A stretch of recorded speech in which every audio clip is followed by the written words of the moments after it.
তো আজকে ইলিশ মাছ রান্না করব। তো ইলিশ মাছ রান্না করার জন্য আমি একটা আর অর্ধেক ইলিশ মাছ ভিজিয়ে রেখেছি।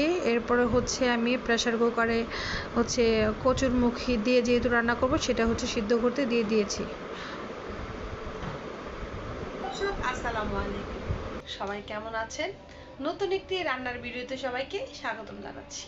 আজকে ইলিশ মাছ হাতে দেখে হয়তো বা বুঝতেই পেরেছেন আমি কি রান্না করব।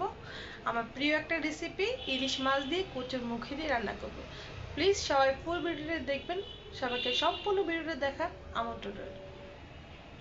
এই তো প্রেসার কুকারে আমি হচ্ছে 6টার মতো সিটি দিয়েছি।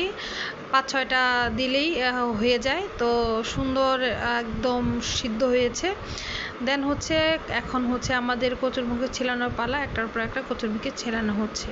এরপরে হচ্ছে গ্যাসের চুলা অন করে হচ্ছে আমি প্যান দিয়ে দিয়েছি।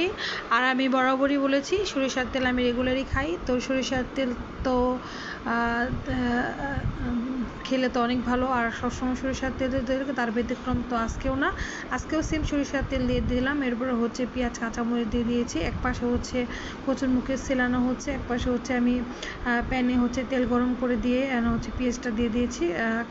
আর হচ্ছে আনান আমাকে সহযোগিতা করতেছে। সে হচ্ছে আমি যখনই রান্না করতে আসি না কেন সে হচ্ছে আমার সাথে সাথে কচুরমুখী হচ্ছে ছিলাচ্ছে। এরপর হচ্ছে আমি প্যানে হচ্ছে প্রায় আমার শেষ। এরপর হচ্ছে আমি একটার পর একটা মশলা দিয়ে দিব। আর আমি সবাই সাধারণত জানেন ইলিশ মাছে যে এত মশলা দিলে ফ্লেভারটা আসলে ওই রকম থাকে না। তো আমি বিশেষ করে একটু হলুদ, একটু সামান্য মরিচ, কাঁচামরিচ দিয়ে আমি সাধারণত খাই, বেশি কোনো মশলা দিই না।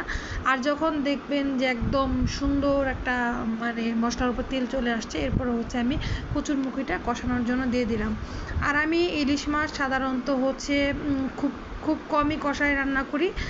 হচ্ছে একদম যখন গরম পানি দেওয়ার পর যখন বলক ওঠে তখনই হচ্ছে নামানোর 10-15 মিনিট আগে হচ্ছে আমি ইলিশ মাছটা দেওয়ার ট্রাই করি। আমার এটা ভালো লাগে।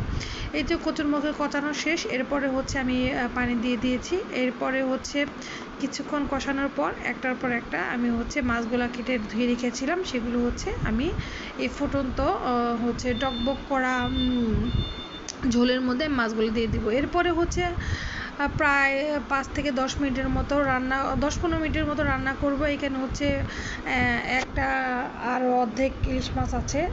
তো রান্না করে দেন হচ্ছে নামিয়ে ফেলবো। তো আলহামদুলিল্লাহ, মাশাআল্লাহ, দেখতে এতটা সুন্দর হয়েছে, আমার খেতেও খুবই খুবই মজা ছিল। তো সবাই ভালো থাকবেন, সুস্থ থাকবেন। আজকের মতো এই বন্ধু ছোট্ট একটা ভিডিও সবাই শেয়ার করে দিবেন।